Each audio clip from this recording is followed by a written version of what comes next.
when you're riding your motorcycle around the world, trying to find something healthy to eat, you know, I've got to say I've been to McDonald's a few too many times. My journey begins at North America's most northern drivable point. The plan is to ride through Canada and America before crossing over to Europe. From there, I'll make my way across Asia and down to Australia. New Zealand's southernmost drivable point will mark the end of my journey. I'm calling it the Big Spiral, and this is Act 3 across North America. So basically, I need to get from Colorado to Halifax.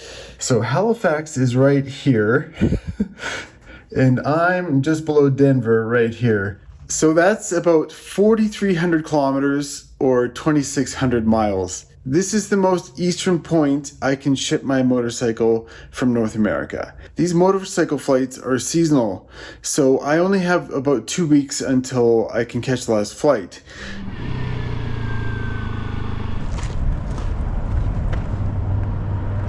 So I just realized my rear tires were quite low. Yeah, there's maybe 5 psi in there. Something funky going on here.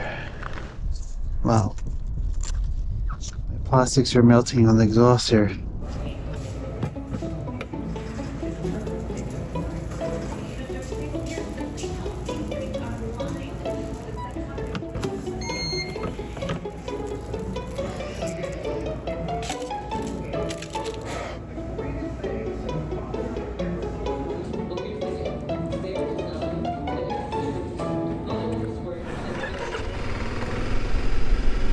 All right, good morning from Kearney, Nebraska. So I checked my tire pressure this morning and my back was down to 25 from 35. So there's definitely a slow leak. So I'll just keep an eye out on that throughout the day, but it's probably not gonna be too big a deal.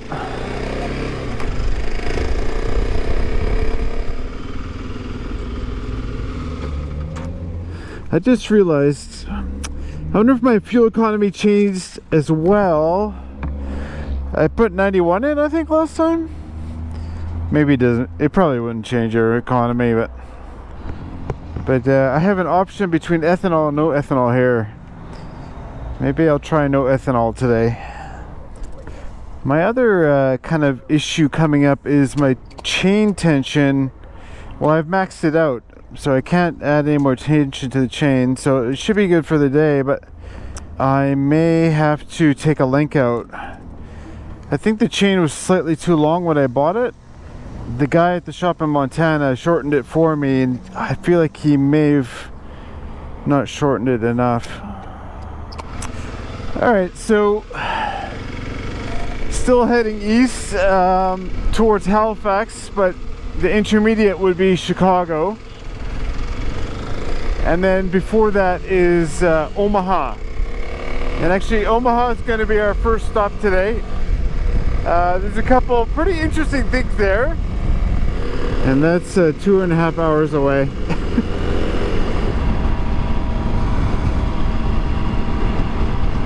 So I forgot to mention, for breakfast this morning, the hotel had a waffle maker. And maybe I'm just a giant kid, but it's fun. You make your own waffle, you pour your batter in, flip the thing around, you get a beautiful waffle at the end. I don't know, maybe I'm simple man, but it's always a bonus when the hotel does breakfast. Breakfast is included. I always appreciate that. Alright, I guess we're entering Omaha now. And have to make our way to the ball. So I believe we're going to the Boys Town Visitor Center. I think. Oh yeah, there. The guy that made this ball will be hated hated by stamp collectors, and you'll see why soon.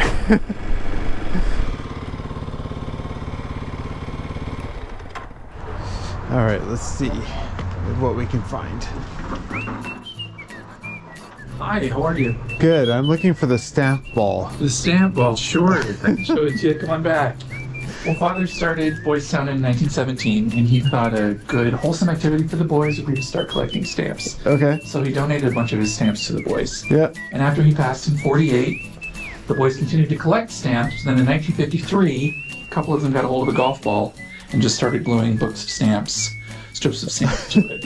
By 1955, it had reached almost the size that you see it now. But in 1958, Ripley's, believe it or not, designated it the world's largest stamp ball. Okay. 32 inches in diameter, Yeah. 600 pounds, and 4.6 million stamps estimated. Here it is at Boys Town. Can you believe it? Yeah. Another curiosity. You let me know if you have any questions. Cool. All right. Thank you.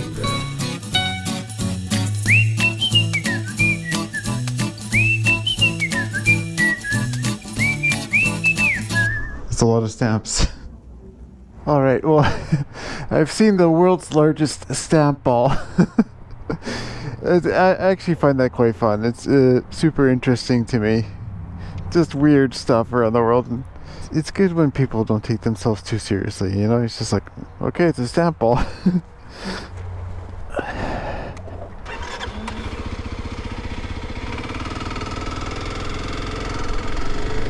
All right, I'm a little hungry.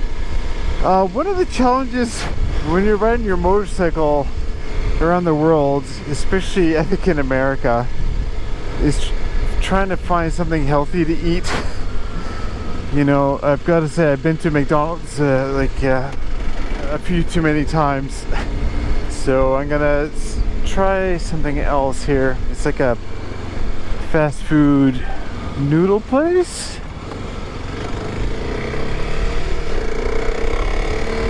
And yeah, it just seems better than McDonald's, you know, so.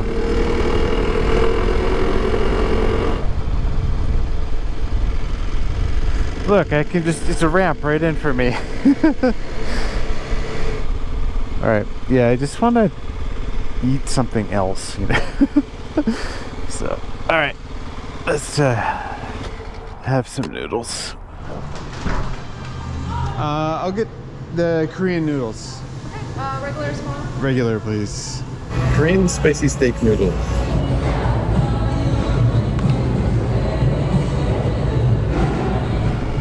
All right, yeah, it was nice to have, well, I'm not sure how healthy it was, but it did have green stuff in it, so it's probably better than the lettuce on a Big Mac, but.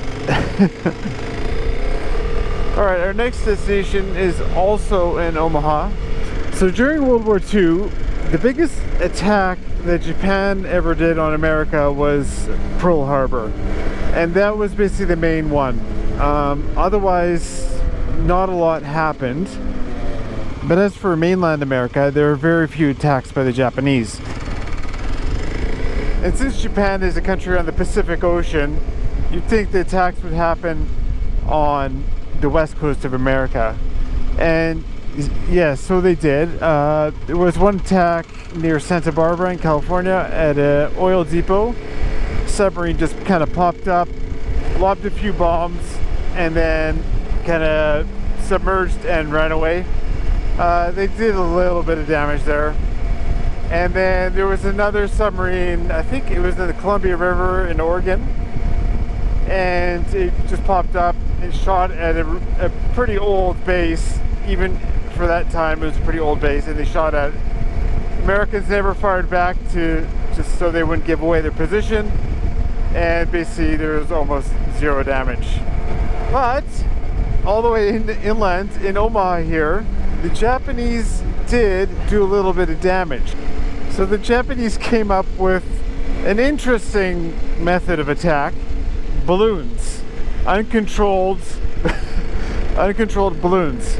So they filled up balloons with hydrogen and floated them up to 30,000 feet into the atmosphere and had them catch the jet stream and let them float over to North America. And each balloon had some kind of device, a timer, something like this, that after 3 days the balloon would start to descend. So these balloons were loaded with explosives, and then of course hydrogen is very flammable as well.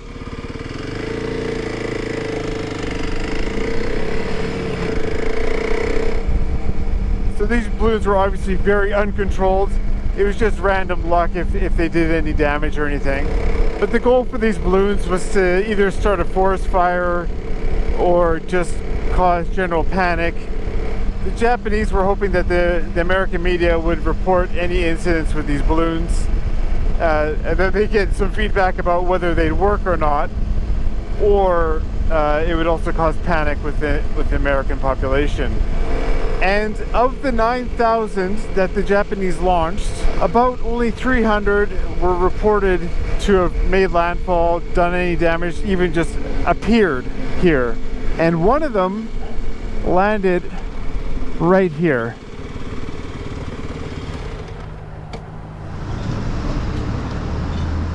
And here's the plaque.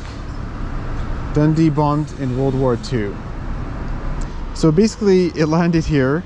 It didn't do any damage. It caused a bright light, and there were some witnesses, but largely it kept a secret because they didn't want to cause a panic, and they also didn't want to tip off the Japanese about the effectiveness of their balloons. Anyhow, I find it quite fascinating that during World War II, in front of what is now this taco place, a Japanese balloon bomb happened to float here, cause a flare, and then, yeah, nothing really happened after that. So, kind of interesting.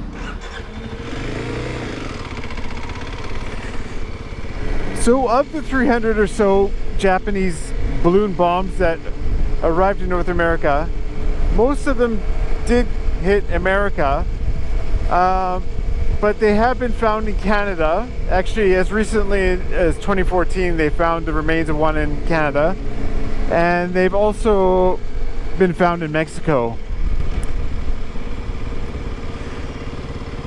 Now, largely there was 0 fatalities, but there was one circumstance in Oregon where a pregnant lady with 5 kids with her found an undetonated one in a forest, and unfortunately it did detonate.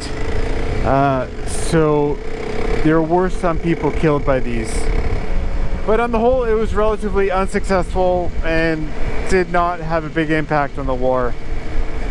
Now, in modern times, there is a little bit of this kind of thing still going on. So North and South Korea have been sending balloons to each other, but not with bombs, but with propaganda. So basically the South sends balloons north, telling the people in the North how good life in South Korea is, and then the North in the past has sent balloons to the South doing the same thing. Now, I believe the balloons from South Korea going to the North is basically just private citizens doing this. It's not the government or anything. But yeah, these actions have irritated both sides, and they're just like really getting annoyed at each other. It's not helping the situation at all. And actually recently, very weird, North Korea has been sending balloons filled with trash to the South. So it's just like, I hate you and I'm gonna do this kind of thing, you know? Like, it doesn't make a whole lot of sense. It's just like, yeah.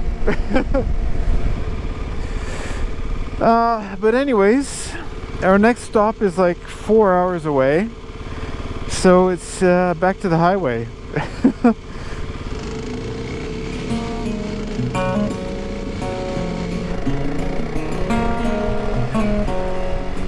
But I'm not sure if we'll make it to the next one today, because it says my ETA is like 6:30. It may be dark by then, so I may go to the hotel and then we'll check it out in the morning.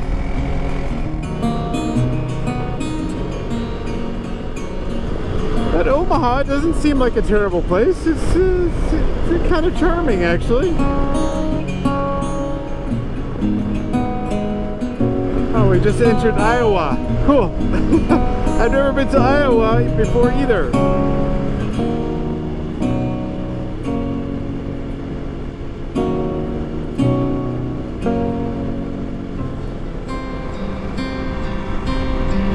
So we've been surrounded by cornfields this whole time, and it's harvest season right now.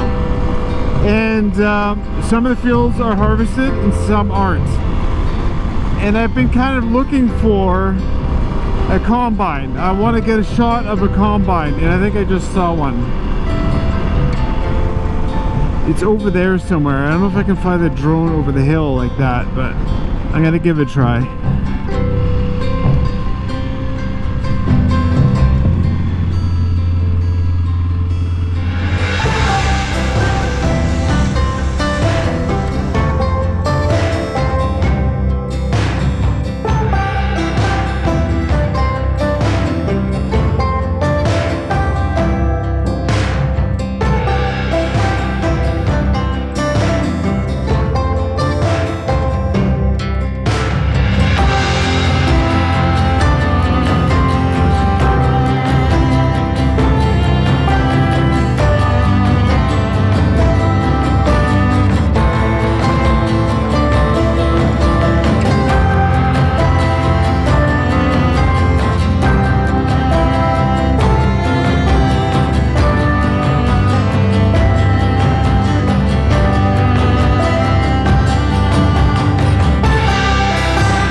I got some cool shots. Cool. Yeah, so those shots were for my dad. He watches a lot of farming YouTube, and I know he'll enjoy watching a combine pick up the corn. It is kind of cool though, isn't it? It's like a big vacuum cleaner, isn't it?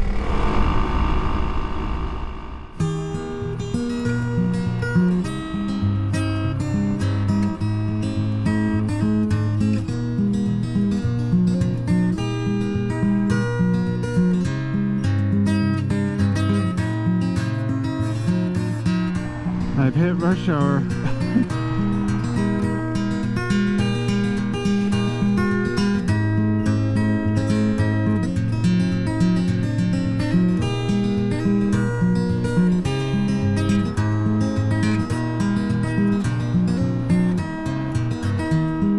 It ain't no use to sit and wonder why, babe, even you don't know by now. And it ain't no use to sit and wonder why, babe, it'll never do somehow. When your rooster crows at the break of dawn, look out your window and I'll be gone. You're the reason I'm traveling on, but don't think twice, it's alright.